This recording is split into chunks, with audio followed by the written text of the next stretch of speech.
3000 ವರ್ಷಗಳ ಹಿಂದೆ ನೈಲ್ ನದಿಯ ತೀರದಲ್ಲಿ ಒಂದು ಸಾಮ್ರಾಜ್ಯ ಅರಳಿತು. ಈಜಿಪ್ಟ್.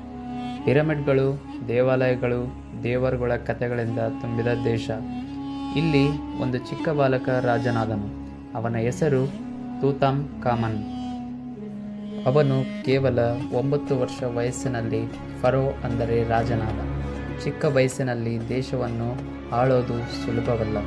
ಆದರೆ ಅವನ ಹತ್ತಿರ ಬುದ್ಧಿವಂತ ಪೂಜಾರಿಗಳು, ಸಲಹೆಗಾರರು ಇದ್ದರು. ಆದರೂ ಆ ಗದ್ದುಗೆ ಮೇಲೆ ಕುಳಿತವನೇ ಈಜಿಪ್ಟ್ನ ಫರೋ.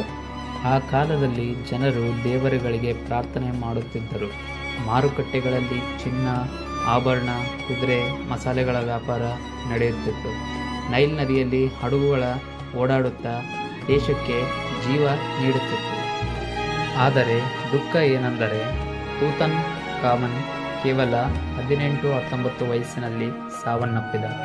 ಅವನನ್ನು ವ್ಯಾಲಿ ಆಫ್ ಕಿಂಗ್ಸ್ ಅಂದರೆ ರಾಜರ ಕಣಿವೆಯಲ್ಲಿ ಗುಪ್ತ ಸಮಾಧಿಯಲ್ಲಿ ಹೂತರು.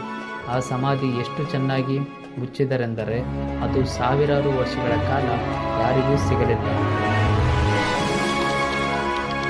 3000 ವರ್ಷಗಳ ಬಳಿಕ 1922ರಲ್ಲಿ ಹಾವರ್ಡ್ ಕಾರ್ಟರ್ ಅನ್ನೋ ಪುರಾತತ್ವ ತಜ್ಞನು ಆ ಸಮಾಧಿ ತೆರೆದ.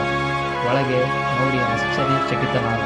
ಚಿನ್ನದ ಪ್ರತಿಮೆಗಳು, ಆಭರಣಗಳು, ರಥಗಳು, ಹಾಸಿಗೆಗಳು ಮತ್ತು ವಿಶ್ವಪ್ರಸಿದ್ಧ ಚಿನ್ನದ ಮುಖವಾಡ ಇತ್ತು.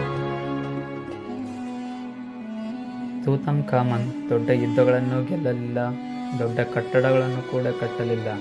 ಆದರೆ ಅವನ ಸಮಾಧಿ, ಅವನ ಖಜಾನೆ ಇವತ್ತಿಗೂ ಈಜಿಪ್ಟ್ ವೈಭವವನ್ನು ವಿಶ್ವಕ್ಕೆ ತೋರಿಸುತ್ತದೆ.